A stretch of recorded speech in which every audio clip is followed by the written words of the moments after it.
आज आपसे बात करना चाहते हैं निशा पारसे। जय भीम और सर। निशा, जय भीम निशा। और निशा जो है उन्होंने बहुत काम किया है, खास करके सत्यकार समाज में, लेकिन वो पूरे दलित समाज के अंदर भी बहुत एक्टिव है महाराष्ट्र के अंदर। और जो पोस्ट कोरोना जो सिचुएशन है अभी जो पैदा हो रही है, खास करके जो सैनिटेशन वर्कर्स हैं, सफाई कर्मचारी हैं, या उन लोगों के बीच में अभी बहुत स्थिति गंभीर है। और हम उससे चर्चा शुरू करेंगे क्योंकि वो इमीडिएट कंसर्न भी अभी हैं हम लोगों के। मीडिया का ध्यान उस तरफ नहीं गया है, क्योंकि जब प्रधानमंत्री जी ने पहला वक्तव्य दिया था देश को, तो उन्होंने कहा था कि हेल्थ वर्कर्स और इन सब काम को सम्मान करना चाहिए, डॉक्टर्स का सम्मान करना चाहिए, और बहुत बड़ी बड़ी बातें भी थी। तो निशा, हमको ये बताएं कि अभी तक जो है महाराष्ट्र के अंदर और जहां आप रह रहे हैं पुणे में, जो सफाई कामगार जो लोग हैं, सफाई कर्मचारी, वो कोरोना से कैसे संघर्ष चल रहा है, किस तरीके की उनकी मुसीबतें हैं और क्या क्या परेशानी आ रही हैं? जी, पहले तो शुक्रिया सर, आपने मुझे मौका दिया बात करने का। जिस तरीके से आपने पूछा है कि पुणे और महाराष्ट्र में क्या परिस्थिति है, आप सभी लोग जानते हैं कि पूरे देश में जो है सबसे ज्यादा पेशेंट्स महाराष्ट्र में पाए जा रहे हैं। मुंबई में सबसे ज्यादा है, महाराष्ट्र में मुंबई के पीछे जो है पुणे में पेशेंट्स मिले हैं। और पुणे में रिसेंटली पिछले हफ्ते जो है हमारे स्वच्छकार समाज की 5 महिलाएं जो कर्मचारी थी स्थानिक प्रशासन में, पुणे महानगर पालिका में, उनकी कोविड पॉजिटिव होने के कारण जो है मौत हुई है। और ये सारी की सारी जो है परमानेंट थी। और इनमें से एक दो परिवार से बात करते हुए हमने जाना कि शोभा पाटोले जी है, उनकी मौत हुई है, उनका इतना एज भी नहीं है, 47 48 उनका एज है जब उनकी मृत्यु हुई है। तो उनके भतीजे ये कहते हैं कि हमारी जो चाची है उनको इससे पहले कोई भी बीमारी नहीं रही है, और जैसे कि उनको कभी बीपी नहीं था, उनको कभी डायबिटीज नहीं था, हार्ट की कोई शिकायत नहीं थी। ये जो है पाटोले जी पुणे कंटोनमेंट जोन है, जोन है भवानीपेट। वहाँ पे सारे ज्यादातर जो है जैसे दिहाड़ी पे काम करने वाले लोग या स्वच्छकार समाज के लोग है, खरका नगर का वहाँ पे बस्ती है। इन्हीं लोगों की, मतलब जो श्रमिक लोगों की बस्ती है, उस बस्ती में ये काम कर रहे थे। और उस बस्ती में जो है सबसे ज्यादा कोरोना जो है फैल गया है। पुणे में करीबन 45% पेशेंट जो है इस भवानीपेट, काशेवाड़ी और पुणे के पेट एरिया में से आए हैं। और ये सारे के सारे जो श्रमिक है, तो ये लोग जो है हमारे लोगों को जो है सिर्फ मास्क और सैनिटाइजर देके काम कराया जा रहा है। इनकी जो है सुरक्षा की कोई भी इक्विपमेंट जो है ना स्थानिक प्रशासन द्वारा दी जा रही है, ना सरकार द्वारा दी जा रही है। केंद्र सरकार ने जो 12 इंस्ट्रक्शन फॉलो की है, जैसे कि जिसमें इनको कहा गया है कि 50 लाख का बीमा दिया जाएगा या और कोई चीजें है, लेकिन महाराष्ट्र गवर्नमेंट ने इस तरीके की कोई भी जो है अधिसूचना जारी नहीं की है। पुणे महानगर पालिका ने भी ऐसी कोई सूचना जारी नहीं की। इनके मौत को आज 10 दिन से ज्यादा हो चुके हैं, लेकिन इनसे सिर्फ एक ही कॉल आया है महानगर पालिका से कि आपके डॉक्यूमेंट जमा कराए जाए। हालांकि ये लोग वहां पे परमानेंट डॉक्यूमेंट जमा कराने की ये जो प्रोसीजर है, ये सब चीजें नहीं होनी चाहिए। और दूसरी बात, अगर ये बीमा है तो इन लोगों से पहले जिस तरीके से उनके भतीजे से मैंने बात की, तो उन्होंने कहा हमसे कोई फॉर्म नहीं भरवाया गया था, लेकिन हमारे कुछ दूसरे कार्यकर्ताओं से बात करते हुए ऐसे हमने जाना कि कुछ जो सफाई कर्मचारी है उनसे ये बीमा की जो बात कराई गई थी। तो सर आज ये मौजूदा हालात है कि पुणे में, जैसे मुंबई में भी बहुत क्लोज घर है, 5x5 10x10 के जो घर है, इसके अंदर कम से कम 8 से 10 लोग रहते हैं। सारे के सारे श्रमिक है, दिहाड़ी पे काम करने वाले हैं। कुछ लोग, पुणे और मुंबई ऐसा शहर है जहाँ पे बहुत लोगों को जो है रोजगार मिलता है। तो काफी दूर दूर से, सिर्फ महाराष्ट्र के जिलों से नहीं, तो बाहर से भी पुणे में बहुत लोग आते हैं। बहुत सारे मध्य प्रदेश से वर्कर यहाँ पे है, बिहार से है, और आप कहेंगे उड़ीसा से है, पश्चिम बंगाल से है। तो ये जो लोग हैं स्लम में जाकर रहते हैं, एक रूम में 4 4 5 5 जो है कभी 10 लोग, इस तरीके से। तो ये जो है फिजिकल डिस्टेंसिंग का जो है ये लोग क्या कहते हैं ना, उसका पालन नहीं कर पा रहे। उस वजह से भी जो है इन बस्तियों में कोविड जो है ज्यादा फैल रहा है। दूसरी बात, हमारे स्वच्छकार समाज की अगर हम बात करें, तो ये लोग बिना मास्क, सिर्फ मास्क और सैनिटाइजर के साथ काम कर रहे हैं। यहाँ पे अगर आप एक छोटा जोन है यरवड़ा, जिसका अगर आप रेडियस ले ले तो 2 किलोमीटर का भी रेडियस नहीं है वो, लेकिन उस रेडियस में आज 398 पेशेंट्स आज प्रेजेंट में है। और हमारे स्वच्छकार समाज के 25 से 30% जो लोग हैं वो स्वच्छकार समाज के पॉजिटिव है, करीबन 80-90 लोग। जी जी बिल्कुल। और 80-90 इस तरीके से कि स्वच्छकार समाज में मतलब स्वच्छकार जो काम कर रहा है कर्मचारी वो 5 से 6 होंगे, लेकिन इन कर्मचारियों के जो परिवार है 8-8 10 लोग, एक परिवार में से तो 32 लोगों को क्वारंटाइन किया गया, जिसमें से 16 लोग पॉजिटिव है, जिसमें एक 4 महीने की बच्ची, एक 16 महीने की बच्ची है। तो ये हालात है पूना में। और अभी आज भी हमने इन लोगों से जब बात की कि आप लोगों को जो है अपने हक के लिए मांगना चाहिए कि पीपी किट आपको प्रोवाइड की जाए या कम से कम कोट प्रोवाइड किया जाए, अभी जो शेल्टर है वो प्रोवाइड किया जाए, तो वो कहते हैं कि मैडम हमारा जो कोठी है जहाँ पे हम लोग सुबह 6 बजे 10 बजे और 1 बजे हमारा थम देने के लिए जाते, हमने कोठी पे देखा है कि सामान आ रहा है, लेकिन हमारा जो मुकादम है वो कहता है अभी पर्याप्त मात्रा में नहीं आया है, अभी हम आपको नहीं दे सकते, और दूसरे तीसरे दिन जो है वो सामान वहां से गायब हो जाता है। तो सोचिए शायद इसकी कालाबाजारी भी हो सकती है। और ये जो बात है हमने स्वच्छकार समाज के जो कर्मचारी वहां पे काम कर रहे हैं उनसे बात की है, लेकिन ये कर्मचारी सामने आने से डरते हैं, क्योंकि कैसे अभी हम अगर नौकरी पे हमारे नौकरी पे कुछ आ सकता है। मैंने इनसे कहा था कि अपने जो लोग हैं उनकी लिस्ट दीजिए, मैंने कहा सिर्फ आंकड़ा दीजिए, नाम ना दीजिए, क्योंकि नाम देना तो गलत है ना। तो कहते हैं हम वो भी नहीं कर सकते क्योंकि हमारे पे कड़ी नजर रखी जा रही है, क्योंकि आजकल बहुत सारे पत्रकार जो है हमारे आसपास घूमते, हमारे मुकदम हमारे आसपास घूमते रहते, किसी से बात कर रहे हो नहीं, मतलब इतने ये लोग मानसिक प्रेशर में और बिना इक्विपमेंट के, बिना सेफ्टी के काम कर रहे हैं। जो जो इनको पीपी किट मिला हुआ है, जैसे मास्क के बारे में बोलते हैं कि मास्क जो है उसे रोज बदलना पड़ता है। जी जी मास्क ऐसा नहीं है कि वो एक पहन लो तो उसे 10 दिन तक चलाते रहे, तो ऐसा है इनको कि हफ्ते का कुछ मिला हुआ हो कि सर, इन लोगों को पहले हफ्ते में मास्क 2 या 3, कई कई 1 डजन, मतलब 12 तक भी मास्क दिए गए कि आप 12 दिन रोज नए नए मास्क पहनो। उसके बाद इन लोगों ने खुद ही जो है कॉटन के 3 ऐसे रुमाल के 3 ये करके खुद ही बांध के वो लोग काम कर रहे हैं। ग्लव्स भी ये लोग खुद ही खरीद रहे हैं। इनको जो है स्थानीय प्रशासन की तरफ से कुछ नहीं दिया जा रहा है। पीपीई किट अवेलेबल है सिर्फ वहां पे जहाँ पे ये लोग हॉस्पिटल में, जहाँ कोविड वार्ड में काम कर रहे हैं, वहां पे इनको रोज दिया जा रहा है, या तो फिर जो हॉस्पिटल के आसपास का इलाका है उस तरफ इनको जो है ये सेफ्टी की चीजें दी जा रही है। लेकिन हम ये कहते हैं कि ये लोग जो झुग्गी झोपड़ियों में जा रहे हैं, जैसे झुग्गी झोपड़ियों में जो है ये जो है सुलभ शौचालय यूज करने की वजह से, सुलभ शौचालय से कोविड-19 का जो है प्रादुर्भाव ज्यादा फैला है, ऐसे महाराष्ट्र सरकार की ही रिपोर्ट है। तो अगर ये झुग्गी झोपड़ियों में स्लम में अगर ये फैल रहा है तो यहाँ पे भी जो काम करने वाले मजदूर है इनको भी पीपीई किट देनी चाहिए, लेकिन ये चीज नहीं आगे आ रही है। यहाँ पे कई जगह से जो इसमें जो कैटेगरीज हैं आपके यहाँ कर्मचारियों की, एक तो है जो परमानेंट कर्मचारी हैं, एक होंगे जो ठेके पे होंगे, और एक जो डेली वेज वर्कर है, एक तो जिसे बोलते हैं आउटसोर्सिंग वाले भी बहुत सारे लोग होंगे ना, जो एनजीओज के जी जरिए काम कर रहे हैं जो, और एक वो है।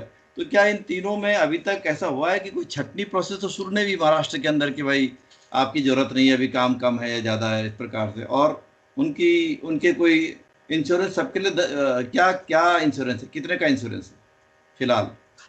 इंश्योरेंस की तो बात सर, जैसे कि मैनुअल स्कैवेंजिंग 2013 एक्ट में की गई है, लेकिन इसका इम्प्लीमेंटेशन जो है सब जगह नहीं हुआ है।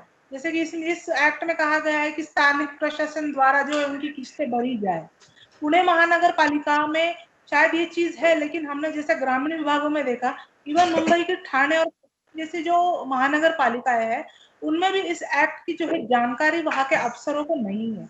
और जो पुणे महानगर पालिका में या स्थानिक प्रशासन में परमानेंट वर्कर्स है उनको तो काम करना ही पड़ रहा है, चाहे फिर उनकी एज 50+ भी हो तब भी उनको काम करना पड़ रहा है। जैसे कि पुलिस प्रशासन द्वारा एक निर्णय लिया गया कि अगर सबसे ज्यादा पुलिस कर्मचारी भी इसमें जो है पॉजिटिव हो रहे हैं तो उनके जो प्रमुख है उन्होंने ऐसे कहा कमिश्नर ने कि जो 50+ है या तो फिर जिनको सांस की तकलीफ है, दमा की तकलीफ है, या तो फिर जिनको शुगर की बीमारी है, हार्ट की प्रॉब्लम है, 50 के बाद के जो लोग हैं वो सिर्फ ऑफिस में काम करेंगे, फील्ड में काम नहीं करेंगे, या तो जहाँ कोरोना का प्रादुर्भाव है वहां काम नहीं करेंगे।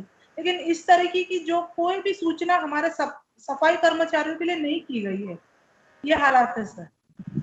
तो ऐसा मैंने कहीं पढ़ा था कि कुछ जगह पर इवन जो टेम्परेरी वर्कर्स है उनको बोला गया कि अब अभी आप कुछ दिनों के लिए मत आइए और काम नहीं है, क्योंकि कई जगह पर ऐसी स्थितियां हैं अभी जी जी महाराष्ट्र में। बिल्कुल। तो करीबन 70% जो इसमें काम कर रहे हैं, जैसे कि जो परमानेंट नहीं है, प्राइवेट में काम कर रहे हैं, 70% लोगों को जो है जबरदस्ती घर पे बिठा दिया गया है और उनका स्ट्रिक्टली जो है रिजाइन खुद साइन करा के लिया गया है। और कुछ तो ऐसे वर्कर हमारे सामने है, जैसे पुणे का एक रीजन है वडगांव शरीफ, वहां पे कचरा प्लांट में कुछ लोग काम कर रहे हैं और जो टेम्पररी बेसिस पे काम कर रहे हैं।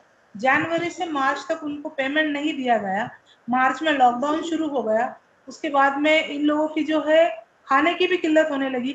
आज पूरे देश में यही हालात है। आज से कल से 5वां लॉकडाउन डिक्लेयर कर दिया गया है। मतलब सरकार ने तो इस तरह किया है कि 5वां लॉकडाउन, बाकी सारी चीजें खुली कर दी लेकिन काम बंद है लोगों जी। का। तो लोगों को खाने के लिए मोहताज है। इन लोगों को हम लोगों ने जो है जो कचरा प्लांट में काम कर रहे हैं इन लोगों को राशन मुहैया कराया हम लोगों की तरफ से। कुछ दिन जो है डेली किचन जो चल रहा था उस पर उनको किया। फिर हमारी संस्था की तरफ से, क्रांति ज्योति की तरफ से उनको जो है हमने 3 महीने का राशन का किट प्रोवाइड किया है।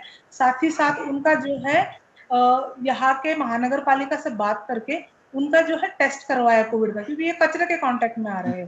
पुणे की अगर स्थिति देखे तो जितने पेशेंट्स बढ़ रहे हैं उस मात्रा में जो है टेस्ट भी नहीं हो रहे। उस वजह से भी जो है, जैसे 5 दिन पहले 400 का आंकड़ा सामने आया था, फिर 350 का आंकड़ा सामने आया है, कल 150 का आंकड़ा सामने आया है, उससे पहले 200 पेशेंट्स आ रहे थे। तो इस तरीके की स्थिति है सर। अभी death, in terms of death, लगभग कितने डेथ हुई है महाराष्ट्र के अंदर अब सैनिटेशन वर्कर्स की? सर ये जो डेथ का जो क्या कहते हैं ना आंकड़ा सरकार की तरफ से छुपाया जा रहा है। पुणे का एक आंकड़ा सामने आया है, वो भी एक जो एनजीओ था उनके द्वारा उनकी फोटोज आगे आ गई। तो हमारे पास सिर्फ 5 जो है, मतलब कंफर्म डेट जो है 5 हम बता सकते हैं।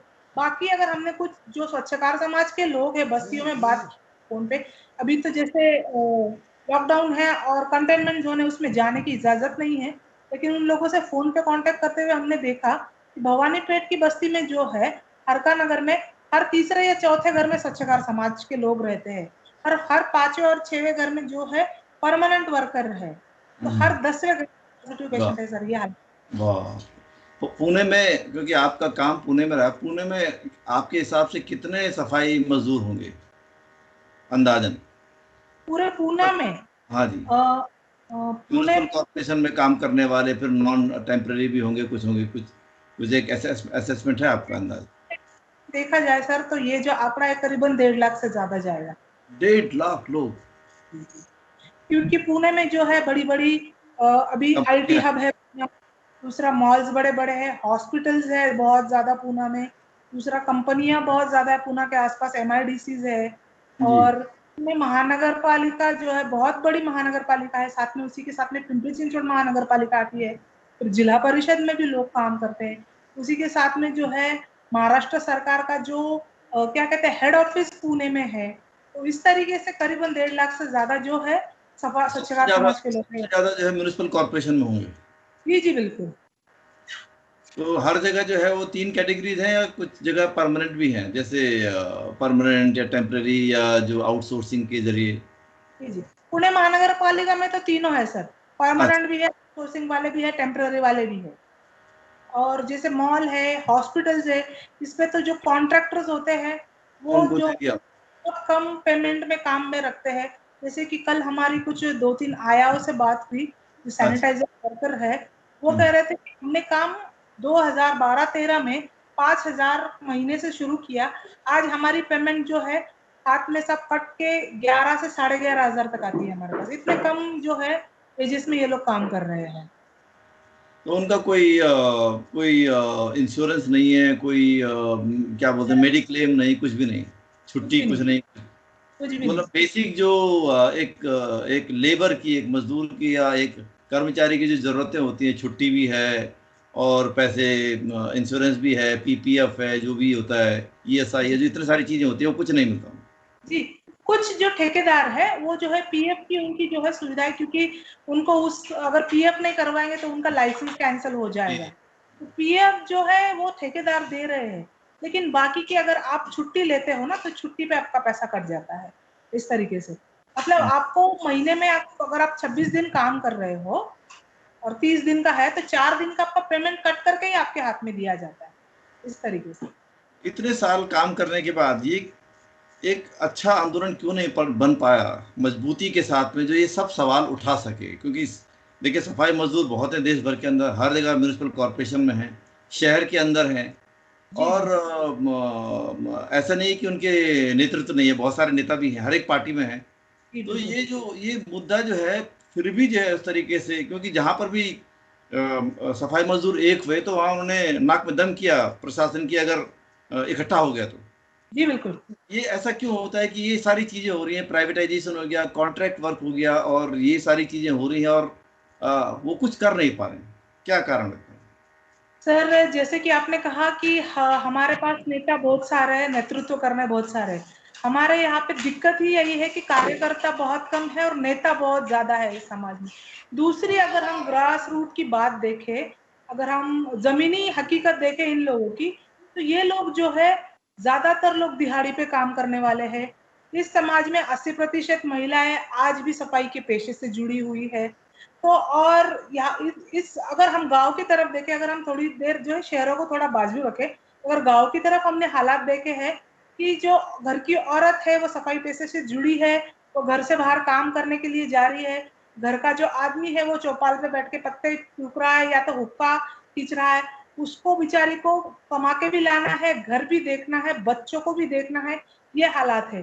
दूसरी ओर ये लोग जो है, हमारे लोग बहुत भोले हैं। इन लोगों को जो पीढ़ी दर पीढ़ी जो है, ये लोग जाति व्यवस्था के पायदान के बहुत सबसे नीचे है, और इन लोगों पे जो है एक क्या कहते हैं ना, धर्म का बहुत बड़ा पगड़ा है। और इनको मतलब ये लोगों को खाने की किल्लत है, ये लोगों को रोज कमाना है, रोज खाना है, इनको रोटी की जरूरत है। आज हमारे जो भी ज्यादातर संगठन है ये जाते हैं, इनके सामने जो है विचारधारा की बात कर रखते हैं। इनको डायरेक्टली आप विचारधारा की बात कैसे कर सकते हो? इनके पहले जो है हाथ को काम देना होगा। जिस तरीके से हम कहते हैं कि बाबा साहब भी कहते हैं कि इनके हाथ से हमको झाड़ू छुड़ा के कलम देंगे, कलम से जो है दिमाग का कचरा साफ होगा, बाद में आपके दिमाग में आपको सोचने की ताकत रहेगी। लेकिन अगर हम जमीनी हकीकत देखें, बाबा साहब के विचार तो आज बाबा साहब प्रज्ञा सूर्य है, उनकी तो जरूरत हमको है ही, लेकिन उसी के साथ में इस समाज के हाथ से अगर हम तुरंत झाड़ू छुड़ा देंगे और कलम देने की बात करेंगे तो वो पॉसिबल नहीं है। उसके लिए एक पीढ़ी को जाना होगा। उसके लिए अभी हमको जो है इस समाज के हाथ से झाड़ू छुड़ा के एक पर्यायी रोजगार उपलब्ध कराना होगा। उसके लिए संगठनों को काम करना होगा, उसके लिए सरकार को काम करना होगा।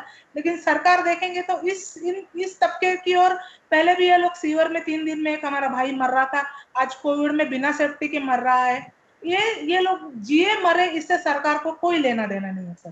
तो इस वजह से भी जो है इन लोगों की जो है संगठन एक साथ नहीं आ पाया। इनकी पहले रोटी की जरूरत पूरी करनी पड़ेगी, इनकी बेसिक जो है बेसिक जरूरतें जब हम पूरी करेंगे, उसके बाद जो है ये विचारधारा की ओर थोड़े बढ़ पाएंगे। तो ऐसा मैं बेसिकली आप ये कह रहे हैं कि जो लोग उनके बीच में ज्यादातर गए, वो मतलब दर्शन शास्त्र थोपते रहे लोगों पे, लेकिन उनकी जो बेसिक जरूरतें थी उसकी तरफ कोशिश नहीं की लोगों ने, जो संगठन है या जो नेतृत्व है दूसरे, उन लोगों ने ये जी कोशिश नहीं किया कि जो इनका मूल मुद्दा है, जो जीवन संघर्ष का जो वो है, उसको विकल्प दिया जाए। जी जी। इसको विकल्प कोई नहीं दे पाया है सर। कुछ संगठनों के साथ हमने भी काम किया है शुरुआत में, हमसे भी ये गलती हुई है, मैं उस गलती को मानती हूँ कि जैसे हम इन लोगों के साथ में जब बस्तियों में जाते हैं, आप डायरेक्टली अगर उनको विचारधारा की बात करेंगे तो वो कहते हैं मेरे घर में रोटी नहीं है, आज मेरा बच्चा बीमार है, शाम को मैं क्या बनाऊंगी ये मैं सोच रही हूँ। मतलब वो लोग उस चीज को समझने के क्या कहते हैं, उनकी मेंटालिटी नहीं होती, वो अपने आप को उस तैयार नहीं कर पाते उसके लिए, क्योंकि उनके पीछे दूसरी भी बहुत सारी चीजें, ब्रेड और बटर के लिए ये लोग लड़ रहे हैं, अभी अपने आप से संघर्ष कर रहे हैं। लेकिन अक्सर क्या होता है कि मैं एक दो कार्यक्रमों में गया, पिछली बार भी एक दो मीटिंग में सुना, तो एक मुझे भी बहुत दुख होता है जब बड़े बड़े लोग आते हैं और जब भाषण करते हैं कि वो अक्सर ये आरोप लगाते हैं कि ये स्वच्छकार समाज जो है ये बाबा साहब के साथ नहीं आया, ये पढ़ता नहीं है, ये नहीं करता, ये बुद्धिस्ट नहीं बना, ये वो नहीं किया, इसलिए ऐसा कैसे ही है। तो चलो स्वच्छकार समाज पे तो आपने आरोप लगा दिया, और भी बहुत से समाज है जो नहीं बने या जो नहीं आए। तो ये जो बार बार जो नहीं लगता कि हम जो विक्टिमाइजिंग द विक्टिम जिसे बोलते हैं, कि जो बेचारा प्रताड़ित है उसको और हम अपने शब्दों से भी प्रताड़ना दे रहे हैं, बजाय उसको एक नया रास्ता देने के या उसके सवाल पे खड़े होने के कि भाई ये सवाल पे हम साथ रहेंगे। तो ये नहीं लगता आपको कि संगठनों ने खास करके इसमें काफी गलती की है, क्योंकि हम लोग ज्यादातर जो है तथाकथित जागरूकता वाले संगठन हैं, और जी जागरूकता के नाम पे भाषण भी बहुत होते हैं, लेकिन जो उनके मुद्दों से खड़े होने की बात आती है वहां पर कोई खड़ा नजर नहीं आता है। जी, बिल्कुल सही कहा सर आपने। जिस तरीके से जो प्रताड़ित है उसको हमारे लोग आरोप लगा के और प्रताड़ित कर रहे हैं, और उस वजह से क्या होता है ना कि अगर कुछ बच्चे सीख भी रहे हैं, पढ़ भी रहे हैं या बाबा साहब को जानने की कोशिश करते हैं, इस तरह के वक्तव्यों से या इस तरह के संगठनों के कामों की वजह से जो है वो एक स्टेप आगे जाने की बजाय पीछे हो जाते हैं, और वो जो है विचारधारा से नहीं जुड़ पाते हैं। ये भी होता है सर। नहीं, जैसे जैसे मेरे को कोई पूछता है तो मैं बोलता हूँ कि मुझे बाबा साहब अम्बेडकर के बारे में जो ज्यादा जानकारी मिली वो भगवान दास जी से मिली। तो भगवान जी दास जी इसी बिल्कुल। समाज के हैं। और वाकई में अगर अम्बेडकरवाद का जो बाबा साहब का जो साहित्य है उसको किसी व्यक्ति ने सबसे पहले बचाया तो वही थे, उन्होंने ही इकट्ठा किया। महाराष्ट्र सरकार तो अब छाप रही है सन 70 के बाद, जी लेकिन जी 60 के बिल्कुल। दशक में पूरा साहित्य इकट्ठा करके उन्होंने किया। तो ऐसा नहीं है कि उस जमाने में लोग नहीं थे या लोग नहीं आए, लोग आए हैं। तो कहीं ना कहीं पर जो है, जैसे जो हमारे संगठन है, आप महाराष्ट्र के जी अंदर हैं और देश के दूसरे हिस्सों में भी है, बहुत अभियान चले, दलित अधिकार अभियान, ये अभियान, इन अभियानों में जो है जो स्वच्छकार समाज का मुद्दा कहाँ तक रहा आपके दृष्टिकोण में? सर, इस समाज का जो मुद्दा है, जिस तरीके से हमारे कुछ लोग जो है राजकीय पटल पे कुछ दिखाई भी देते हैं, लेकिन वो लोग जो है समाज का मुद्दा अब तक नहीं उठा पाए है, क्योंकि जो है सरकार की तरफ से जो भी सरकार है वहां पे, जिस सरकार में भी वो है, उनको एक टॉफी देके साइड में बिठा दिया जाता है कि तू अपनी बात कर, समाज की बात न कर। और दूसरी और एक जो जिस तरीके से आपने पहले सवाल पूछा था मुझे कि ये जो संगठनों के साथ हमारा नेतृत्व या इन लोगों के सवाल आगे क्यों नहीं रख पाए, एक तो उसका बहुत बड़ा कारण है, जैसे उत्तर प्रदेश में देखा जाता है चमार कम्युनिटी जो है वो जो है हमारा स्वच्छकार समाज जो वाल्मीकि, मेहतर, बंगी, डोम डुमार नाम के अन्य ऐसे 29 नामों से जाना जाता है, उनके साथ में ये लोग भेदभाव करते हैं कि तू आप लोग बाबा साहब के विचारों से नहीं जुड़े हो। उसी तरह से महाराष्ट्र में जहाँ बाबा साहब ने 1956 में धम्म दीक्षा ली थी, इस महाराष्ट्र में भी कुछ हमारे जो पूर्वाश्रमी के महार कहे जाते हैं, अभी के जो नवबद्ध है, वो लोग भी बाबा साहब का झंडा सिर्फ अकेले लेके चलते हैं, बिल्कुल लेके चलिए, लेकिन आपके जो भाई है उन लोगों को भी साथ में लेके चलिए। वो लोग उन लोगों के साथ में भी दूजा भाव करते हैं, कहते हैं कि हम आपके बड़े भाई हैं, मतलब यहाँ पे भी आपको जो है थोड़ा नीचा रखा जाता है। और कोई भी इंसान जो है अपने आप को नीचा नहीं पसंद करता, फिर वो हमारे लोग क्या कहते हैं कि हम जहाँ पे है वही ठीक है, हम अपनी इज्जत के साथ में है, हम आप लोगों के मतलब पीछे क्यों चले, आप हमको साथ में चलने के लिए कहे। ऐसे कुछ लोगों ने सीधा सीधा इस पटल पे बात रखी है, लेकिन ये लोग नहीं समझ पा रहे इस चीज को। जैसे जैसे जैसे जो पहचान का सवाल आता है, अस्मिता का सवाल, आइडेंटिटी का सवाल, तो बहुत सारे लोग कहते हैं कि भाई जैसे अब हम बुद्धिस्ट हैं भाई, बुद्धिस्ट बने तो जी ये वाल्मीकि समाज है, ये स्वच्छकार समाज है, इसमें इसमें इसकी पहचान क्या हो, इस पर बहुत सारे सवाल लोग बात कर रहे हैं। कई बोलते हैं कि वाल्मीकि का पहचान होना चाहिए, कई बोलते हैं लालबेगी थे शुरुआती दौर में बहुत, और कई स्वच्छकार कहना चाहते हैं, कई जो है बुद्धिस्ट बने भी हैं, ऐसा नहीं कि नहीं बन रहे हैं। तो जी। आपको क्या लगता है कि क्या होना चाहिए? जिस तरीके से सर आपने कहा कि कुछ बुद्धिस्ट भी बने हैं, हमारे पुणे में ही एक स्वच्छकार समाज से बनते जी है जो बुद्धिस्ट बनते अच्छा। बने हैं अभी, तो स्वच्छकार समाज से है, बनते अच्छा। असंग नाम है उनका। और अभी अभी उनसे फोन पे 4-5 दिन पहले बात हुई, मुझे पहले पता नहीं था कि ये समाज से है, उनको जी। पता चला कहीं काम चल रहा है तो उन्होंने कॉल किया। तो मतलब कुछ लोग जो है बुद्धिस्ट की तरफ बढ़े भी है, कुछ बुद्धिस्ट हुए भी है, और कुछ लोग लड़ रहे हैं वाल्मीकि को लेके, है ना, कि हमें इस समाज को वाल्मीकि बोला जाए, भंगी ना बोला जाए। मेरा पर्सनल व्यू ऐसा है सर कि भंगी जो है एक गौरवकारी मतलब उसमें गौरव है, उसमें आपका इतिहास छुपा हुआ है। और लेकिन आप अगर आप जाति को लेके चलेंगे, जाति का आप अगर ये करेंगे, तो फिर हमारा जो है उद्धार नहीं हो सकता।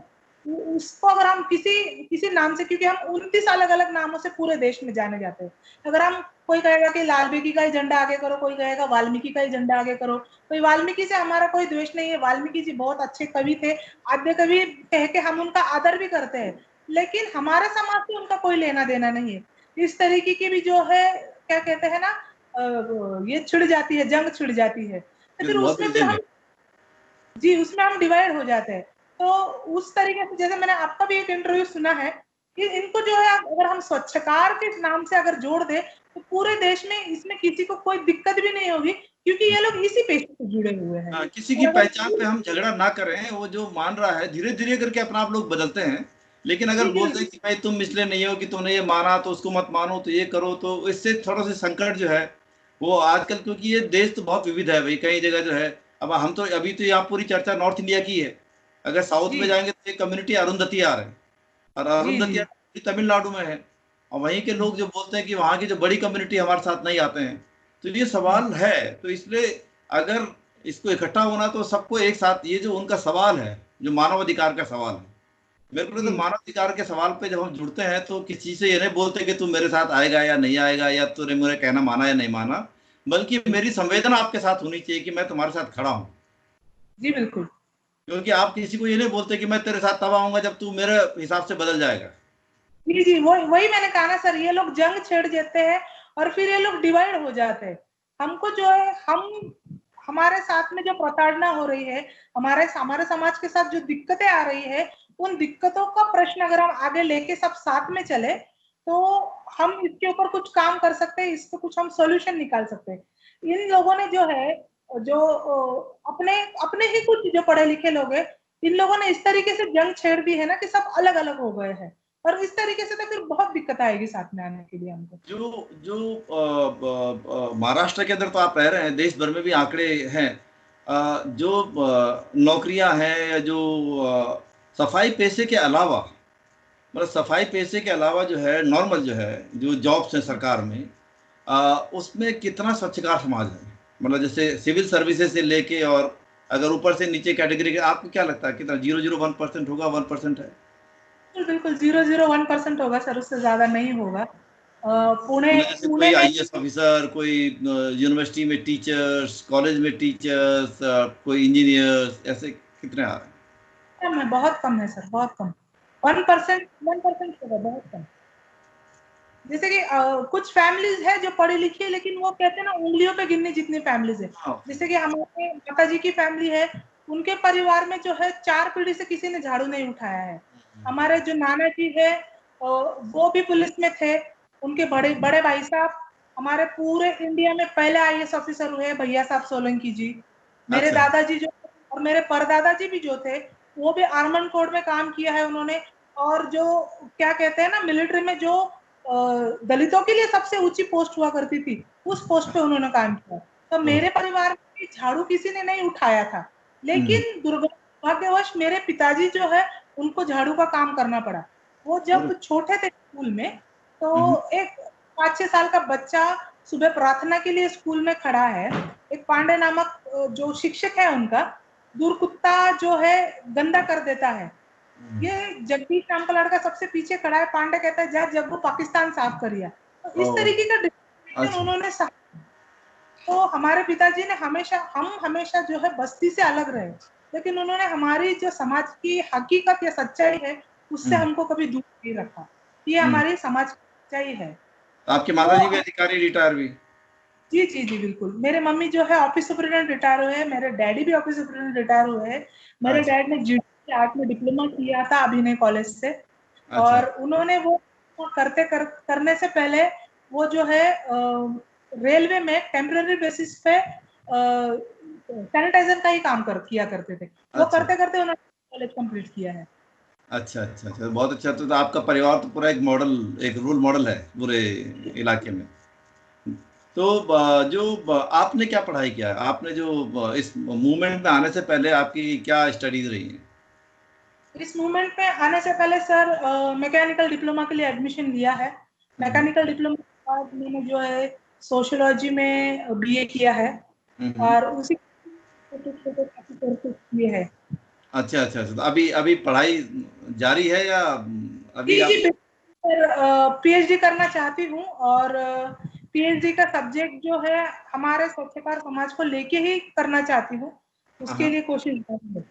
अच्छा अच्छा अच्छा, तो चलिए बढ़िया, मुबारक है। बॉम्बे यूनिवर्सिटी में तो बहुत सारे लोग हैं जी जी, लास्ट जो में एडमिशन काफी प्रेजेंस है, अम्बेडकरवादी लोगों की भी है। से नहीं जा पाई मैं। तो बम्बई यूनिवर्सिटी में जाएं तो वहाँ पर हैं लोग जो बहुत वो कर सकते हैं। तो ये इस आंदोलन में आप कब से जुड़े हैं बेसिकली? इस आंदोलन में सर मैं अपने उम्र के जो है 17 साल से जुड़ी हुई हूँ। मैं 17 साल की थी और हमारे घर पे भवन से एक कार्यकर्ता आते हैं, अनिल चौहान उनका नाम है, और वो हमारे पिताजी को कहते हैं कि राष्ट्रीय सफाई मजदूर कांग्रेस इंटक की एक संगठन है, क्या हाँ। पार्टी साहब उसमें हमारे साथ में उपाध्यक्ष की भूमिका में काम करेंगे? तो मेरे डैडी ने कहा था, देखिए अनिल जी, एक तो मैं आपसे सीनियर हूँ, दूसरा मैं अभी नौकरी में हूँ, सरकारी नौकरी में, तो ये चीजें मैं नहीं कर पाऊंगा आपके साथ में। मैं, मेरी बेटी है बड़ी, मैं उससे पूछता हूँ, अगर वो इंटरेस्टेड है तो वो आपको जो है मदद करेगी, वो आपके साथ काम करेगी। तो इस तरीके से हमारे जो पिताजी की मानसिकता रही, उन्होंने बच्चों पे कोई चीज थोपी नहीं है। उन्होंने पहले हमसे पूछा है कि आप क्या आप इस काम में इंटरेस्टेड हो, आप करना चाहोगे? उसके साथ फिर मैं पुणे पुणे शहर की उपाध्यक्ष के तौर पर मैंने राष्ट्रीय सफाई मजदूर कांग्रेस इंटक में 2003 में ज्वाइन किया। और उसके बाद जिस तरीके से हमने काम किया स्वच्छकार समाज में जाके, मैं उस वक्त इंजीनियरिंग के फर्स्ट ईयर को थी, डिप्लोमा को, तो मैं सुबह जल्दी निकलती थी घर से, शाम को 6 बजे तक कॉलेज होता था। कॉलेज खत्म करके बस्ती में जाके बच्चों को इकट्ठा करना, उनको पढ़ाना, और इस तरीके की तो जो है थोड़ा बहुत हमने मूवमेंट शुरू किया था।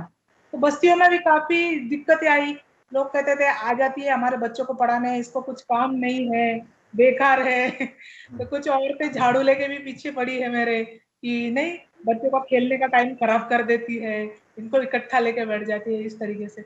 और उसके बाद फिर हमने पुणे के साथ में जो है संगठन का काम पुणे जिला में पूरा उसका प्रचार किया, फिर महाराष्ट्र में भी हम लोग आने जाने लगे। उस वक्त हम लोग अकोला के, महाराष्ट्र में एक अकोला जिला है जो अभी काफी आजकल 2-3 दिन से न्यूज में भी है, क्योंकि टेम्परेचर वहाँ पे 47 से ज्यादा जा रहा है। जी जी, तो उस जिले में हम यही मई के महीने में गए थे, वहाँ पे एक अधिवेशन लिया गया था। कंडारे जी ने राष्ट्रीय सफाई मजदूर के अंतर्गत एक अधिवेशन लिया था, जिसमें उस वक्त जो है फिफ्थ 5वां वेतन आयोग भी उस लोगों को तब लागू नहीं हुआ था, और करीबन जो है 60% जो लोग हैं वो टेम्पररी बेस पे काम कर रहे थे, और उनको 3-3 महीने, 4-4 महीने, 6-6 महीने से पेमेंट नहीं था कुछ कुछ इलाकों में। तो उस दिन हम लोगों ने जब वहाँ पे एक मीटिंग ली, वहाँ के हमने जो है कमिश्नर को मीटिंग में फोन करके बुला के लिया। पहली बार तो वो आया नहीं, दूसरी बार फिर उसको अलग तरीके से थोड़ा फोन पे बोला, वो मीटिंग में आए, और उस मीटिंग में उन्होंने जिस तरीके से हमने सवाल रखे, कुछ जीआर रखे थे, कुछ पढ़ के भी गए थे हम, तो उन्होंने तुरंत जो है 6 महीने का जो है इन लोगों को वेतन देने का वादा किया हमको, और 5वें वेतन की जो सिफारिश है वो आगे भेजी थी।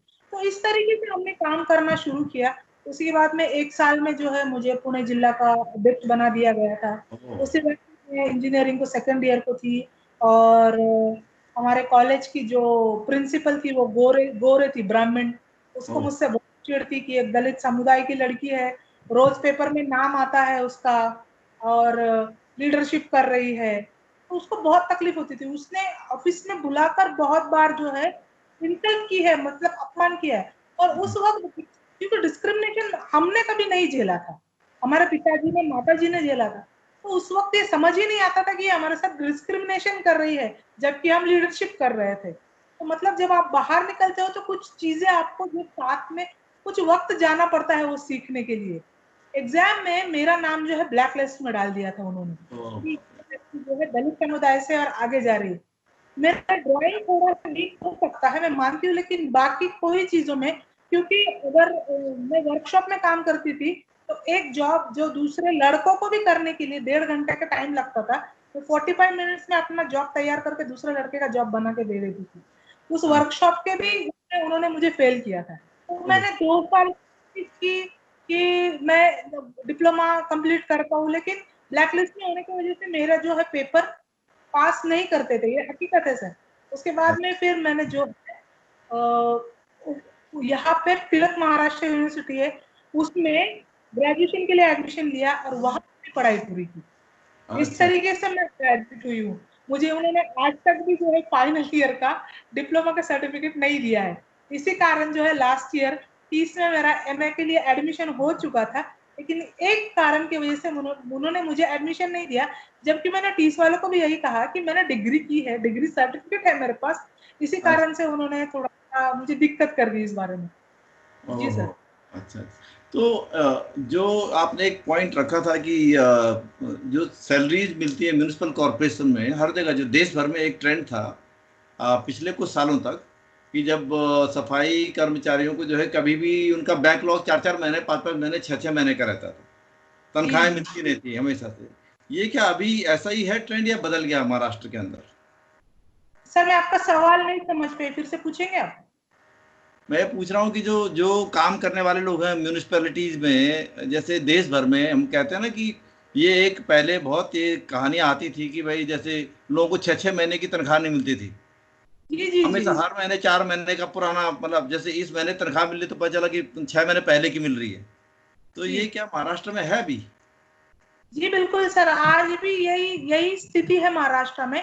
पुणे और मुंबई जैसे शहरों में शायद जो परमानेंट लोग हैं उन लोगों के साथ ये दिक्कतें नहीं आती है, लेकिन परमानेंट के आज भी साथ? जो डेली कर रहे हैं उन लोगों के साथ ये दिक्कतें हैं। आज भी अगर हम महाराष्ट्र का विदर्भ रीजन ले ले, जैसे मैंने अभी अकोला की बात की थी, अकोला है, अमरावती है, बुल्ढाना है, इवन नागपुर है, यहाँ पे आज भी वहां के स्थानिक प्रशासन कॉरपोरेशन की तरफ से 5-5 6-6 महीने पहले की तनख्वाह इनको दी जाती है।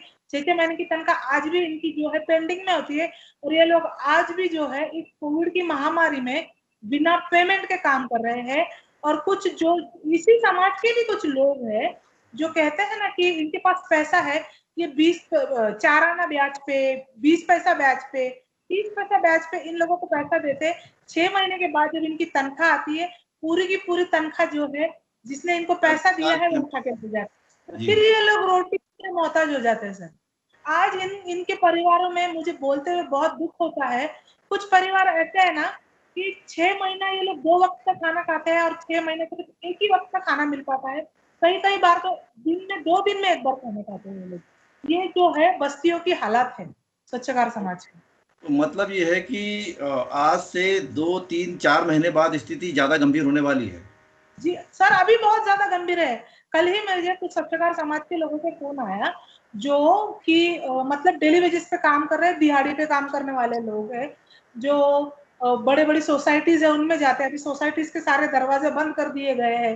हालांकि कल ही हमारे जो सांसद है हमारी बीजेपी की, उन्होंने एक बयान जारी किया था कि जो है आपके घर में काम करने वाली बाई है वो आपके गंदे हाथों से आपके घर में कोरोना लेके आएगी, हाँ इसलिए हाँ। आप आटा गूंदने की मशीन खरीदे। जी इस जी जी। तरीके से अगर हमारे सांसद बयान देने लगे तो हमारे लोगों के सामने और कितनी बड़ी जो है दिक्कतें खड़ी हो सकती है।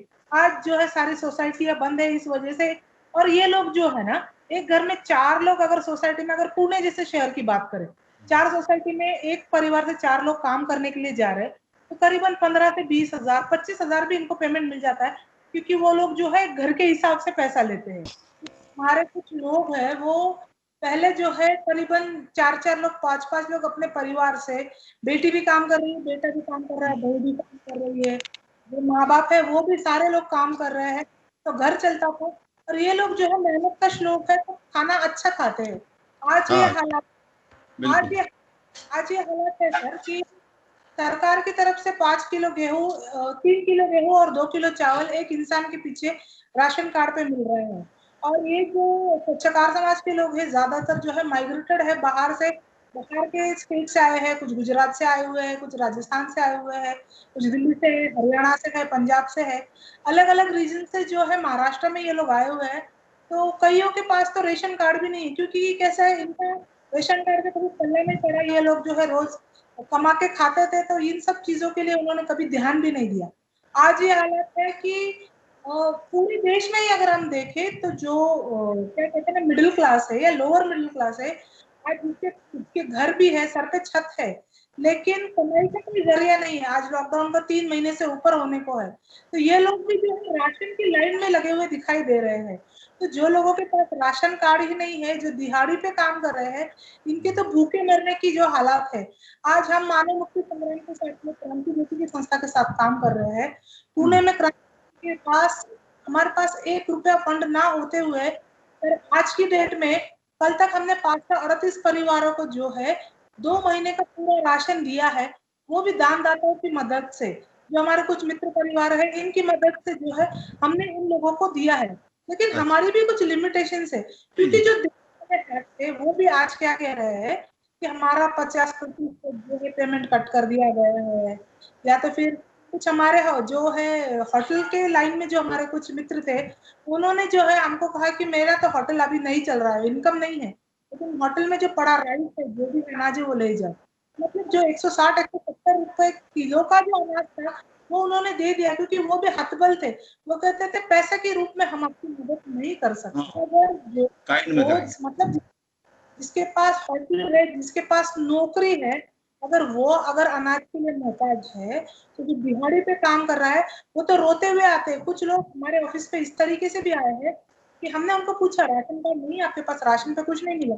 तो राशन कार्ड है हमारे पास में, केसरी राशन कार्ड है, उसके लिए पैसा चाहिए, हमारे पास राशन का पैसा भी नहीं है लेने के लिए, हम क्या करें? कुछ तो महिलाएं, जैसे हमने पर्वती के कुछ इलाकों में राशन किट बांटे, जो कंटेनमेंट जोन है, जहाँ पे पुणे महानगर पालिका ने ये डिक्लेयर किया है कि कंटेनमेंट जोन में 15 दिन का राशन जो है सरकार की तरफ से दिया जाएगा, लेकिन सब घरों में जो है वो राशन नहीं गया है। जब हम लोगों ने वहां पे बात की, तो वहां के काशेवाड़ी इलाके से एक फोन आता है, और वो कहता है कि मैडम हमारे इधर जो है, वो भी सारा श्रमिक इलाका है, सब सब दिहाड़ी पे काम करने वाले लोग हैं, ज्यादातर स्वच्छकार समाज के लोग हैं वहां पे, ज्यादातर जो ठेले पे काम करने वाले लोग हैं, इस तरीके के लोग हैं वहां पे। और कंटेनमेंट जोन होने की वजह से सरकार ने उनको जो है राशन देने का वादा किया था, लेकिन जब सरकार के कुछ अधिकारी राशन का ट्रक लेके वहां पे पहुंचते हैं, तो लोग 3 3 4 4 दिन से ऑलरेडी भूखे हैं, तो वो लोग टूट पड़े उसके ऊपर। सोशल डिस्टेंसिंग, जो फिजिकल डिस्टेंसिंग रखना चाहिए, वो लोग नहीं रख पाए, और भूख बहुत बड़ी होती है। तो इस वजह से जो है वहां पे छीना झपटी होने लगी, और जो है मतलब माहौल ऐसे पैदा हो गया कि वहां के जो अधिकारी थे, उन्होंने वो राशन किट वहां पे जो स्थानीय कार्यकर्ता थे या जो नगर सेवक थे, उनके पास दे दिया, और उन्होंने कहा कि अब बात है। और सच्चाई ये है कि वो आके जो कार्यकर्ता है, उन्होंने अपने पहचान के जो लोग हैं, उन्हीं तक वो राशन गया, बाकी जो लोग हैं वो वैसे ही भूखे रह गए। तो फिर हमने जो है वहां स्थानिक प्रशासन के अधिकारी से बात करके ये बात उनके सामने रखी, क्योंकि हम कहाँ तक राशन दे पाएंगे, हमारे भी लिमिटेशन है, हमारे पास फंड नहीं है। तो फिर हमने क्या किया, वहां के अधिकारियों के सामने वो बात रखी। वो कहते हैं कि हमने राशन भेज दिया है। हमने कहा राशन भेजा है, लेकिन लोगों के घरों तक नहीं गया है। तो उन्होंने 112 परिवारों को जो है राशन दिया। फिर भी करीबन जो है 150 परिवारों का हमारे सामने सवाल था। तो कुछ 50 परिवारों को हम किट दे पाए, क्योंकि जो दूसरे संस्थाएं थे उनकी मदद से हम ये कर रहे हैं। लेकिन जो संस्थाएं भी काम कर रही है, वो कहाँ तक काम करेंगी? जिसके पास फंडिंग है, आज अगर हम सच्चाई ग्राउंड लेवल की देखें, तो कुछ विचारधारा को लेके काम करने वाले जो लोग हैं, ये मैंने कल के परसों के भी एक लाइव में बताया है। कुछ लोगों को शायद ये मेरी बात बुरी लगे या उनको गुस्सा भी आए, लेकिन ये सच्चाई है सर। जैसे कि कुछ विचारधारा को लेके जैसे काम कर रहे लोग, जैसे कुछ मुस्लिम कम्युनिटी के हैं, कुछ बाबा साहब की अम्बेडकर विचारधारा को, बुद्धिस्ट लोग जो काम कर रहे हैं, बुद्धिस्ट जिस तरीके से, कुछ सब नहीं, कुछ बहुत अच्छा काम कर रहे हैं। जैसे blue blue vision foundation group है, उन्होंने जो है हमको 160 जो है स्लम एरिया में बांटने के लिए दिए। उन्होंने ये नहीं पूछा कि वो बुद्धिस्ट है या विचारधारा फॉलो कर रहे हैं, उन्होंने ये सिर्फ देखा क्या वो जरूरतमंद है, उनको अनाज की जरूरत है, आप उनको दीजिए। हम सब जगह नहीं पहुंच सकते, आप उस एरिया में आप दीजिए। तो कुछ अच्छा काम करने वाले भी लोग हैं। लेकिन कुछ लोगों को हमने ऐसे देखा कि बुद्ध विहार में बुला के उनको किट दिए जा रहे हैं, और जो बुद्ध विहार में आ रहे हैं वो वेल ड्रेस्ड है, उनको जो है राशन की जरूरत भी नहीं है। ऐसे लोगों तक राशन गया है। और जो रास्ते पे रह रहे हैं, जिनके सर पे छत नहीं है, जो जिनके पास चूल्हा भी नहीं है, ऐसे लोगों तक राशन नहीं जा पा रहा है। हम मानव मुक्ति संग्राम क्रांति ज्योति की तरफ से कोशिश कर रहे हैं कि हमारे आसपास तक कोई भूखा ना रहे। इसके लिए कुछ दोस्त मदद भी कर रहे हैं, लेकिन सर हमारी लिमिटेशंस है। और आज जो माहौल है, आज भी हमारे पास करीबन जो है 750 लोगों की लिस्ट है, 750 परिवारों की। हमारे पास सिर्फ 200 परिवारों का राशन हम इकट्ठा कर पाए हैं। वो 550 परिवारों को क्या होगा, ये अगर हम सोचते हैं तो बहुत बुरा लगता है, क्योंकि प्रशासन हर जगह पूरा नहीं पढ़ पा रहा है, राशन नहीं दे पा रहे हैं। अगर कुछ जैसे फॉर्म प्रशासन ने निकाले, 27 तारीख को फॉर्म डिक्लेयर करते हैं ऑनलाइन की ये फॉर्म भरी है, अगर आपके पास राशन कार्ड नहीं है तभी आप ये फॉर्म भर के अगर नगर सेवक के पास आपके देंगे, या तो फिर जो राशन का दुकान है उसको देंगे, तो आपको 30 तारीख तक आपको देना है, आपको राशन मिलेगा। आज 31 हो गया, 27 को ऑनलाइन फॉर्म आता है, दिहाड़ी पे काम करने वाले सारे दुकानें बंद है, कहाँ से वो प्रिंट निकालेगा, कहाँ से वो जाके वो फॉर्म भरेगा। और अगर नगर सेवक के घर पे जाते हैं तो नगर सेवक के करीबन 100-150 कॉल मेरे पास आए, मैडम आपने जो फॉर्म डाला है फेसबुक पे या व्हाट्सएप पे आपने मुझे भेजा है, नगर सेवक ने खुद को क्वारंटाइन किया हुआ है, वो लोग कोई मदद नहीं कर रहे। कुछ कह रहे हैं कि हम राशन बांट के हमारा ही खत्म हो गया, अभी हम नहीं बांट सकते। तो हाँ, अगर आज तो ये एक स्थिति के बाद थोड़ा गंभीर हो जाएगा। 3 महीने चलने वाला है, तीन मतलब कोरोना से जितने लोग नहीं मरे हैं उतने लोग तो सर भुखमरी से मर जाएंगे। हाँ, बिल्कुल आप सही कह रहे हैं। तो आपने एक अभी इसमें सवाल उठाया था कि जो महाराष्ट्र के अंदर जो सफाई सच्चकार समाज के जो लोग हैं, बहुत सारे बाहर से आए हुए हैं। महाराष्ट्र की अपनी सच्चकार कम्युनिटी कौन सी है? अपना कोई नहीं है, मतलब जी जी महाराष्ट्र की डोमिसाइल वाली है जी? जी बिल्कुल। महाराष्ट्र में जो है, ये जो महाराष्ट्र में महार जो लोग हैं, ये लोग पहले ये काम किया करते थे, अच्छा। लेकिन हमारे जो लोग हैं ना, ये करीबन 100-150 साल पहले यहाँ पे आ गए हैं। अगर मैं अपने ही परिवार का अगर आपको एग्जाम्पल दूं, तो हम्म। हमारे जो पिताजी है उम्र के 2 साल में महाराष्ट्र में आए हैं। जब कहाँ उनके से जो आए? हमारे पिताजी का जन्म लखनऊ का है। जैसे बेसिकली हम लोग जो है सेगली गांव से, सेगा सेगली, बुलंदशहर से। अच्छा, बुलंदशहर से हैं। और अच्छा हमारी अच्छा। हमारी दादी जी जो है वो रावलपिंडी से है। ओह, अच्छा। आप लोग इंटरनेशनल फैमिली हैं फिर। जी बिल्कुल। तो महाराष्ट्र के अंदर जो जो मूलतः जो सच्चकार समुदाय है वो कौन सा है? सर मैं कह रही हूँ ना, महार लोग ये जो है, जो पूर्वाश्रमी से महार कहते हैं ना, अच्छा वो लोग ये काम किया करते थे। अच्छा। लेकिन ये जो महार लोग है, ये 1956 के बाद जब बाबा साहब ने इनको ब्रह्म दीक्षा दी, उसके बाद जो है ये लोग काफी पढ़ लिख गए, उन लोगों ने ये काम छोड़ दिया। उसके हम्म। बाद हमारे जो लोग बाहर से आए, जो जैसे पंजाब, हरियाणा, पंजाब, दिल्ली, उत्तर प्रदेश, मध्य प्रदेश, गुजरात, राजस्थान, ये लोग जो है काम की तलाश में यहाँ पे आए, क्योंकि वो काम नहीं हो रहा था। जिस तरीके से एक एग्जाम्पल के तौर पर बोला जाता है कि हमारे लोग जो है कश्मीर में गए तो 370 के मुद्दे पर भी उन्होंने ये मुद्दा उठाया था, क्योंकि वहां के जो जो स्थानिक जो लोग करते थे उन्होंने वो काम छोड़ दिया। तो ये जो बाहर के जो लोग आए, बाहर के इनसे महाराष्ट्र के बाहर के स्टेट से लोग आके फिर यहाँ पे काम करने लगे। अच्छा, तो उनको जो है लोकल अभी अंडर शेड्यूल कास्ट का सर्टिफिकेट मिल जाता है, अनुसूचित जनजाति जाति का? जी, वो लोग एससी का ही सर्टिफिकेट लेते हैं, जो बुद्धिस्ट है वो भी एससी का ही सर्टिफिकेट लेते हैं। मतलब जो सच्चकार समुदाय है उसको सर्टिफिकेट लेने में तो कोई परेशानी नहीं आती? भी बहुत परेशानी आती है उनको। अगर उनको कास्ट सर्टिफिकेट चाहिए, तो उनको 1960 से पहले वो लोग जहाँ पे उनका परिवार रहता था उसका जो है उनको प्रूफ लाना होता है। अगर मेरा जन्म यहाँ पूना में हुआ है और हम्म। मेरे पिताजी का जन्म अगर लखनऊ में हुआ है, तो मुझे अगर लेना है तो यहाँ के जो जिलाधिकारी है, वो जो भी कंसर्न ऑफिसर है, हम्म। उनसे एक लेटर लेके हमारे गांव में जाना पड़ेगा। और आज अब ऐसी परिस्थिति है कि मेरे गांव में हमारे परिवार से कोई रहता नहीं कोई है। भी नहीं है, बिल्कुल सही कह रहे तो हैं। वहां पे हम लोगों को कौन वेरीफाई करेगा और कौन जो है वहां से लिख के देगा। तो इस वजह से जो है हमारे लोगों को जो है कास्ट सर्टिफिकेट बनाने में बहुत दिक्कतें आती है। मतलब इसमें अभी कोई कोई डिमार्केशन लाइन नहीं है कि जैसे अब जैसे अब तो बहुत जनरेशन आपकी, जैसे आप ही इतने साल से महाराष्ट्र के अंदर हो गए हैं, तो ऐसा कोई टाइम पीरियड नहीं कि इतने साल के बाद से कोई सर्टिफिकेट नहीं मांगा जाएगा जिनके माँ बाप यहीं? 1960 के पहले उनसे 1960 का आपको जो है देना ही देना है। आप शायद फिर क्या कहते हैं ना, आप 50 साल भी यहाँ रह रहे हो ना, तब भी आपको ला के ही देना है। ये 2 साल पहले तक की बात थी। 2 साल पहले भारती ने जो है ये काम अपने हाथ में लिया है। तो अभी उन्होंने कहा है कि 50 साल का पुरावा आपको देना, मतलब आप 50 साल से आपकी फैमिली अगर महाराष्ट्र में रह रही है तो आपको जो है कास्ट सर्टिफिकेट मतलब दिया जाए। 50 साल में आपने हमसे सफाई कराई तब तो कोई प्रॉब्लम नहीं है, लेकिन जी नौकरी मांग रहे हैं तो तब दिक्कत है। जी बिल्कुल। और ये जिस गलत तरीके कानून। जिस तरीके से सर उत्तर प्रदेश में है, चमार कम्युनिटी एससी कम्युनिटी में ज्यादा आती है, वहां हमारे लोग जो है पीछे रह जाते हैं, अगर पढ़ भी रहे हैं कुछ लोग तो। महाराष्ट्र में भी वही हालत है, लोग है हमारे पढ़ रहे हैं बच्चे, जो सेकंड जनरेशन, जैसे कि कुछ स्वच्छकार समाज के लोगों से बात करते हुए, स्पेशली महिलाओं से बात करते हुए हमने ये जाना है कि मैं ये काम कर रही हूँ अनुकंपा पे, अगर मेरे बेटे को ये नौकरी लगती है तब भी मैं नहीं दूंगी। पिताजी या बाप ये बात कभी नहीं कहता है, वो तो कहता है क्या करना है इसको पढ़ा के, मेरी नौकरी इसको मिल जाएगी। लेकिन स्पेशली महिलाओं से बात करते हुए हमने देखा है कि ये जो गंदगी का काम मैं कर रही हूँ, मेरा बेटा या मेरी बेटी ये काम नहीं करेगी।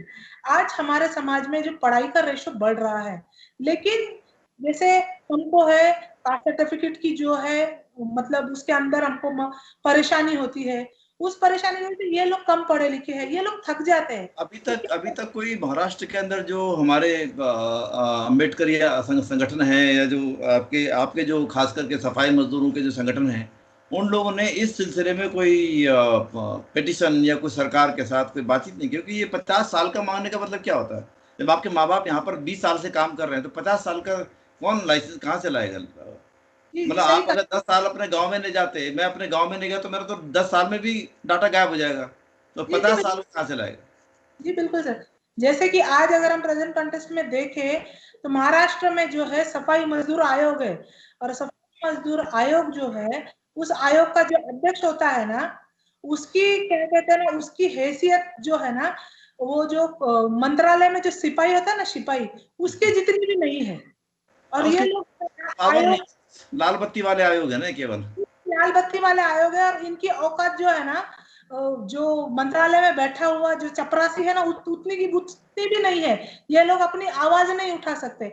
आज कोविड में हमारे लोग महामारी में इतने ज्यादा संक्रमित हो रहे हैं, बिना क्या कहते हैं ना, सेफ्टी किट के काम कर रहे हैं, किसी ने कोई आवाज नहीं उठाई है। कुछ संगठन है जैसे मानुष के जैसे संगठन है, उन्होंने 2013 में लीडरशिप का एक प्रोग्राम लिया था, जिसके अंतर्गत ही मानव मुक्ति संग्राम का निर्माण हुआ। उन्होंने लीडरशिप के लिए बात की है, लेकिन पर्टिकुलरली जो है जाति के सर्टिफिकेट के लिए पिटिशन वगैरह किसी ने नहीं डाला है।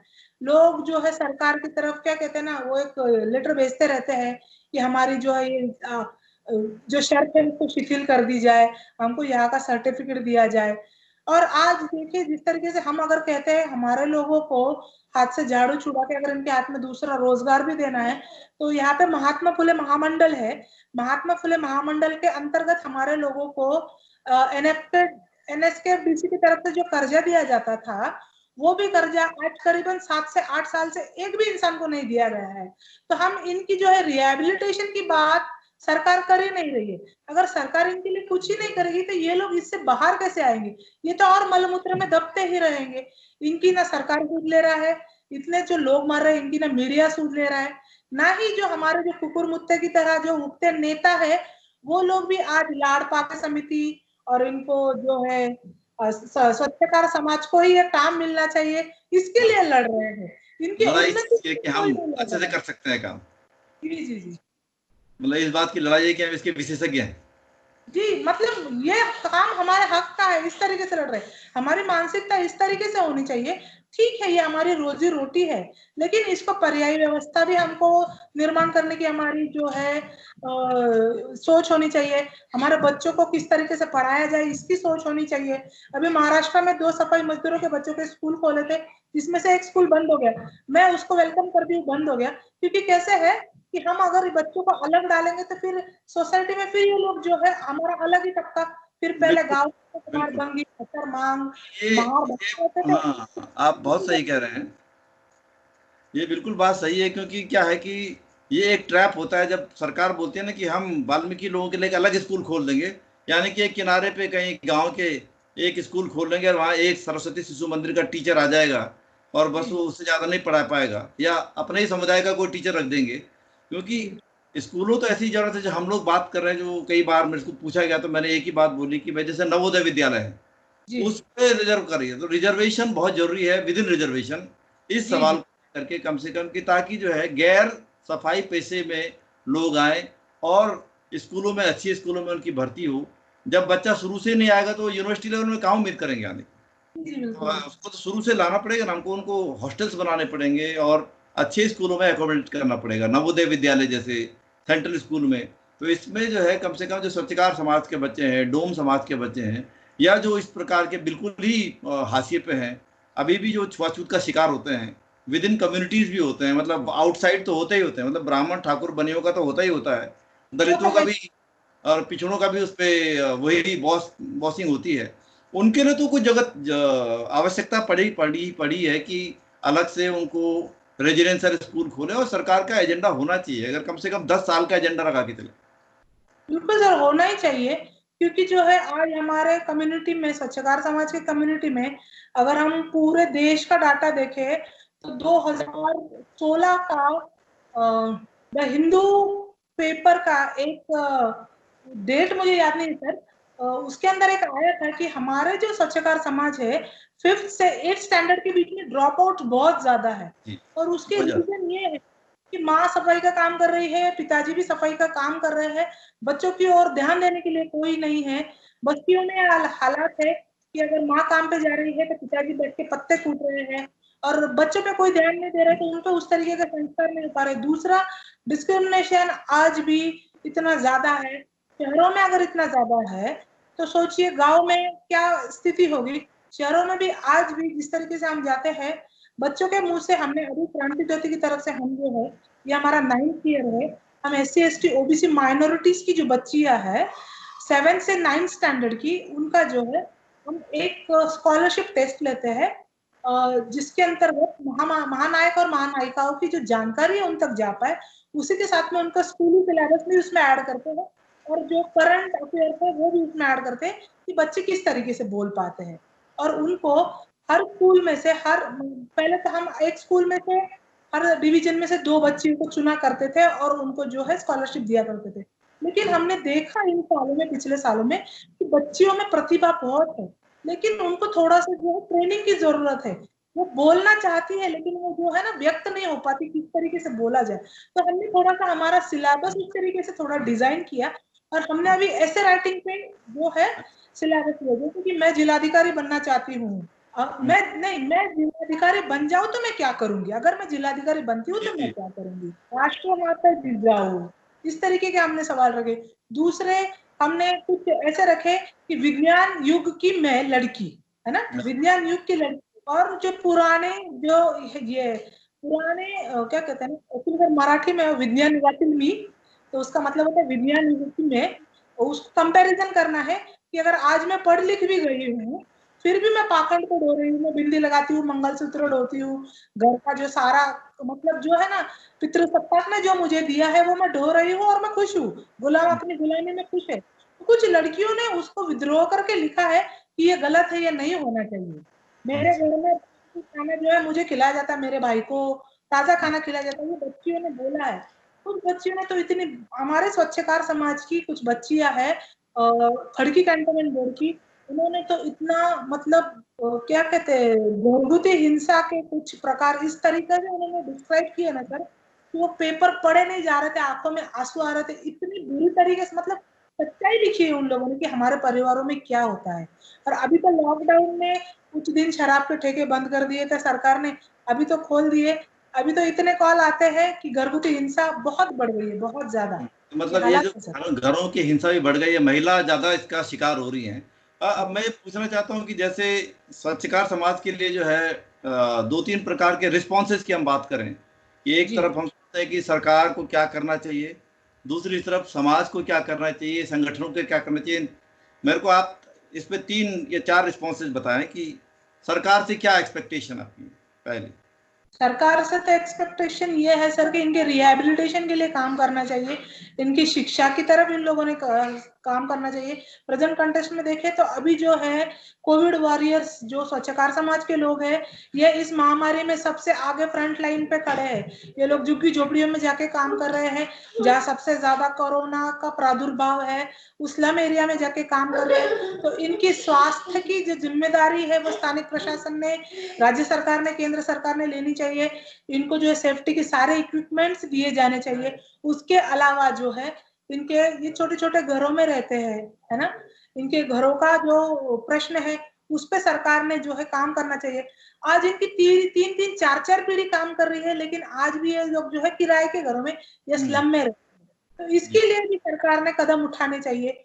दूसरे, जैसे कि मैंने पहले भी कहा कि उत्तर प्रदेश में जैसे चमार कम्युनिटी है, वहां पे वाल्मीकि समुदाय कम है, तो वो रिजर्वेशन जो सारा है, क्योंकि चमार कम्युनिटी ऑलरेडी पढ़ लिख गई है। ये जो स्वच्छता समाज है आज भी पढ़ाई में बहुत कम है, पीछे है, तो इनको बहुत सारी दूसरी भी दिक्कतें हैं। तो इनको रिजर्वेशन के अंदर रिजर्वेशन जो है सरकार ने देना चाहिए। और तीसरी बात, जिस तरीके से महामंडल है, हर जगह स्वच्छता समाज के लिए एक स्पेशल महामंडल देना चाहिए, और उस जो SC ST का जो फंड जो बजट निकलता है उसमें स्पेशल प्रावधान जो है इन लोगों के लिए करना चाहिए। तभी जो है इन लोगों की उन्नति की जो है कुछ स्टार्ट हो सकता है। दूसरी बात, अगर हम संगठनों की बात करें तो संगठनों को ग्राउंड लेवल पे इनके साथ जाकर बैठ के काम करने की जरूरत है। इन लोगों में जब तक हम जाएंगे नहीं, इन लोगों की जो समस्या है हम समझ नहीं पाएंगे। अगर हम संगठनों के ऑफिस में बैठ के इन लोगों पे सिर्फ विचारधारा, और जैसे आपने दर्शन शास्त्र की बात की थी, अगर यही झाड़ते रहेंगे तो इन लोगों में जो है हम लोगों से दूरी बना के रखेंगे। आज भी हमारे समाज की सच्चाई है जो मुझे बोलते हुए बहुत बुरा लगता है। बाबा साहब का अगर आप एड्रेस करो, नाम लो, जय भीम करके, तो 2 कदम पीछे हो जाते हैं। मुझे तो यहाँ तक भी, मैं जय भीम करके एड्रेस कहती तो लोग कहते ये महार हो गई है, ये बंदी लड़की ये नहीं है। दुखद बात है, ये बहुत बहुत दुखद बात है। लेकिन इस पे मतलब केवल लोगों को ही नहीं दोष दिया जा सकता है। जो संगठन है, जो अम्बेडकरी संगठन है, उनको जाना चाहिए और उनके साथ में दुख दर्द को बांटना पड़ेगा। बिल्कुल बिल्कुल सर, बांटना पड़ेगा उन लोगों को। ये लोग जो है, इन लोगों को जिस पटल पे इन लोगों को साथ में चलाना चाहिए ना, मतलब जिस तरीके से एक मूवमेंट में है कि लेडीज चाहिए मूवमेंट में, लेकिन उसको शो पीस के लिए बताया जाता है। हाँ। हमने दो लेडीज बुलाई है पैनल डिस्कशन के लिए, उनको बोलने के लिए जगह भी नहीं दी जाती, सिर्फ पैनल पे है वो हाँ बोलो या ना बोलो। मतलब आपको जो आजादी दी है हमने दी है, अरे आप लोग होते कौन हो हमको आजादी देने वाले? आजाद पैदा हुए। उसी तरह से इस समुदाय का हो रहा है, ये सबसे पिछड़ा समुदाय है। ये लोग इनको साथ में तो लेके चल रहे हैं, एक क्या कहते हैं रिप्रेजेंटेशन बता रहे हैं इनका, लेकिन साथ में हो चुप रहो, तुमको बोलने का कोई अधिकार नहीं है, तुम कुछ बोलोगे नहीं। और बोलना चाहते भी हो कुछ लोग, क्योंकि हमारे जो लोग हैं वो वॉरियर्स है, वो बोलना चाहते हैं, बात रखते हैं, लेकिन उनको रखने नहीं दिया जाता, फिर वो लोग पीछे हट जाते हैं। हमको बात नहीं रखने देते, हम आपके साथ नहीं चलेंगे, इस तरह जैसे की। जैसे सन 90 के बाद काफी अंतर्राष्ट्रीय संगठनों ने जो है सफाई या इसके स्वच्छकार समाज के ऊपर ध्यान दिया था। मुझे पता नहीं कि कितना पहुंचा नीचे तक, लेकिन ये बात आई कि भाई ये मुद्दा उठा, काफी अंतर्राष्ट्रीय स्तर पे उठ गया, ये हो गया।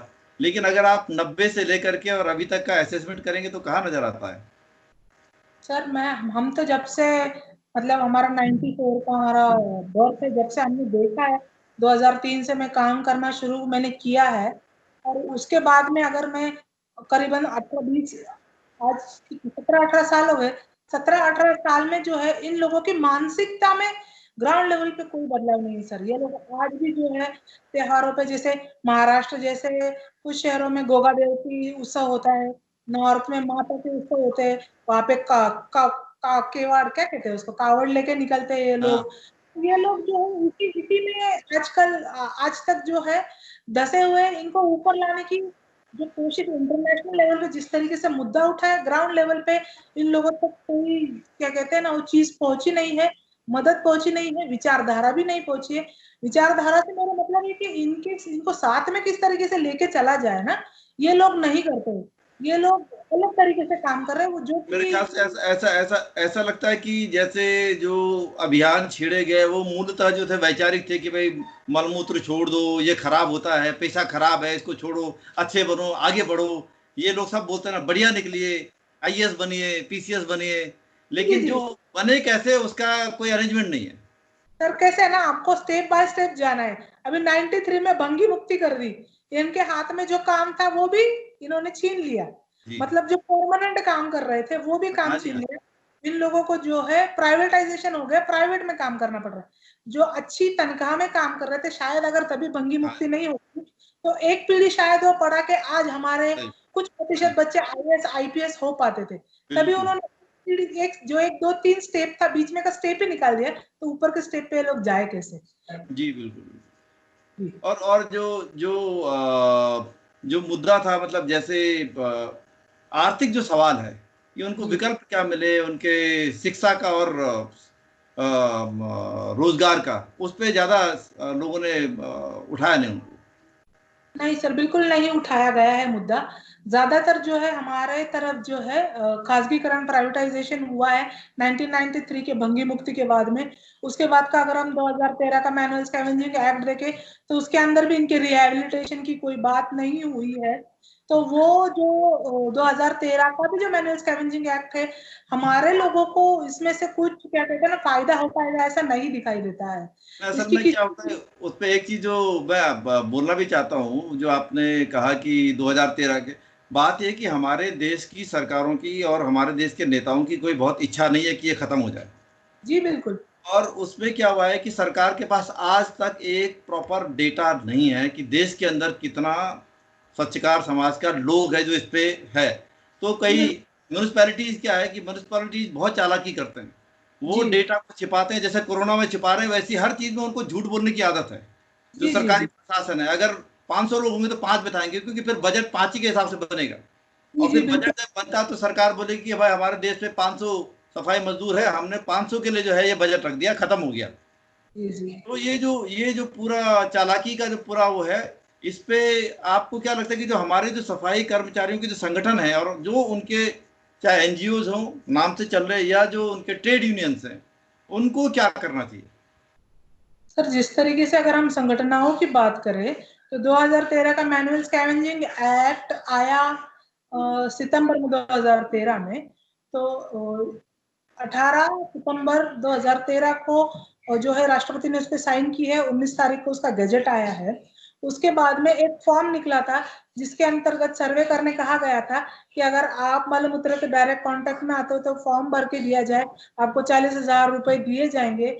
इस चीज का हमारे ही कुछ कम्युनिटी के जो नेता है उन लोगों ने बाजारीकरण कर दिया कि आपको जो है ना, ये सच्चाई है सर, जमीनी सच्चाई है, ये लोग बोलते नहीं है। हमने देखा है आंखों से मुंबई में, पुणे में, अकोला में, नागपुर में, महाराष्ट्र में काम करते हुए इसका बाजारीकरण कर दिया है। और हमारे ही कुछ नेताओं ने ऐसे डिक्लेयर किया कि हमारे यहाँ पे कोई भी जो है मैनुअल स्कैवेंजर नहीं है। इस हाँ। तरीके का डेटा आगे गया है। और फिर कुछ लोगों ने आवाज उठाई, जो संगठन में काम कर रहे थे, जो एनजीओ काम कर रहे थे, फिर से उनका जो है क्या कहते हैं सर्वे किया जाए, ऐसी बात आगे आई। बात बात बहुत उठी, लेकिन फिर से उसका सर्वे नहीं हुआ है। हर बार सर्वे शुरू होता है और कुछ ना कुछ कारण से वो बीच में रुक रुक जाता है। आयोग का तो इसमें कुछ कुछ काम नहीं। मैंने पहले भी कहा, आयोग का जो अध्यक्ष है और जो मंत्रालय का चपरासी है, चपरासी की ज्यादा हैसियत है उस आयोग से, आयोग के अध्यक्ष की। अम्बेडकरी संगठनों से क्या उम्मीद करते हैं आप? अम्बेडकर संगठनों से सर हम ये उम्मीद करते हैं कि हम इन लोगों के साथ जो है भेदभाव वाला जो है ये ना हो, इन लोगों को साथ में लेके चले, इनको ये एहसास दिलाया जाए कि हम आपके साथ में हैं, आपके उत्थान की लड़ाई में हम आपके साथ में हैं। और जिस तरीके से कुछ एनजीओ है, ये लोग जो है फंड से भी स्ट्रांग है। दूसरा इनके पास में जैसे कि ट्रेनिंग के लिए इंस्टीट्यूट्स है, ये सारी चीजें हैं। इन सारी चीजों का इस्तेमाल करके इन लोगों में हम किस तरीके से जो है जैसे मैंने कहा कि इनके हाथ को दूसरा काम देने की हम कोशिश कर सकते हैं। तो ये संगठन है, उसमें हमारी मदद कर सकती है कि हम कुछ लोगों को ट्रेनिंग देंगे कुछ चीजों, चीजें बनाने के लिए। जैसे क्रांति ज्योति में हमने वो शुरुआत की है, हम 16 अलग अलग प्रकार की ट्रेनिंग जो है बहुजन महिलाओं को देते हैं, जिसके अंदर छोटी छोटी चीजें जो बिल्कुल पढ़ी लिखी नहीं है, घर में मसाला बनाना सबको आता है ना, स्पाइसेस बनाना, तो उसकी ट्रेनिंग दी जाती है। फिनाइल बनाने की ट्रेनिंग दी जाती है। हमारे पास अभी केक बेकिंग के क्लासेस शुरू हुए हैं। और सिलाई बुनाई तो सभी करते हैं सर, लेकिन उनको जो है बड़ा मार्केट किस तरीके से हम लोग दिला सकते मार्केट, हैं, मार्केट दिलाने के लिए भी हम कर सकते हैं, क्योंकि सिर्फ ट्रेनिंग देने से जो है हाँ, सवाल मार्केट दिलाना नहीं पड़ेगा, करता। मार्केट दिलाना पड़ेगा। तो मार्केट भी किस तरीके से दिला सकते हैं, इनके इनके पास सारे साधन संसाधन है, इसका उपयोग करा के इन लोगों को आगे लाने के लिए अगर ये लोग मदद करेंगे ना, तो सर आने वाले 10 सालों में चित्र जरूर अलग होगा। आपके समाज के जो बड़े लोग हैं, बुजुर्ग लोग हैं, उनको क्या जी, बोलना चाहेंगे? उनको क्या बोलना चाहूंगी सर, देखिए बुजुर्ग जो लोग हैं वो अपनी जिंदगी जी चुके हैं। उनको अगर आप कहेंगे कि इनको विचारधारा से जोड़ो या इस तरीके से, तो वो नहीं, तो वो अपने समाज के युवाओं को कैसे देखना चाहते हैं, मतलब बुजुर्गों को, मतलब मैं ये नहीं बोल रहा हूँ विचारधारा से, मैं बोल रहा हूँ कि बुजुर्ग मतलब जो बदलाव की जो धारा है उनको कैसे मजबूत कर सकते हैं। जी जी बिल्कुल। हमारे साथ कुछ बुजुर्ग कार्यकर्ता है, जिस तरीके के मैं गुरु मानती हूँ जानवरकर बाबू को, नागपुर से है वो। और उनके जो बड़े भाई साहब थे, उन्होंने जो है बाबा साहब के साथ धम्म दीक्षा ली थी। और ऐसे जो लोग हैं बुजुर्ग, वो लोग जो है इस जो यंग जनरेशन है इसके अंदर नव चेतना डालने का काम कर सकते हैं। जो जैसे कि जानवरकर बाबू कर रहे हैं, जैसे कि गायकवाड़ सर कर रहे हैं, और भी कुछ बुजुर्ग है, जैसे कि हमारी माता जी है, हमारे पिताजी है, जो एक हमारे सामने आइडल है कि उनके पास कोई साधन संसाधन नहीं थे। हमारे पिताजी ने रेलवे में जो है साफ सफाई का काम करते हुए आज इतनी बड़ी पोस्ट ली। हमारी माता जी भी जो है हॉस्टल में पढ़ी, और फिर उन्होंने जो है अपनी उन्नति खुद की है, आज इतनी बड़ी पोस्ट पे आई है। तो इनको आइडल लेके भी जो है हमारे लोग आगे बढ़ सकते हैं, हमारे बच्चे आगे बढ़ सकते हैं। और हमारे जो बुजुर्ग लोग हैं उन्होंने हमारी जो सच्चाई है ये बच्चों के सामने रखनी चाहिए, जिस तरीके से हमारे माता पिता ने रखी, उस तरीके से तो जो हमारे। सर आपकी आवाज अपनी कट रही है। जनरेशन के लोगों से क्या बोलेंगे, अपनी जनरेशन के युवा लोगों को क्या बोलेंगे, जो सच्चकार समाज के युवा हैं उनका क्या विजन होना चाहिए, कैसे आगे बढ़े अपने लेवल पे। उन्होंने बोलना चाहिए कि इस काम को छोड़ो, और जो है आपको भी दो हाथ है, दो पैर है, आप भी जो है दूसरा काम कर सकते हैं।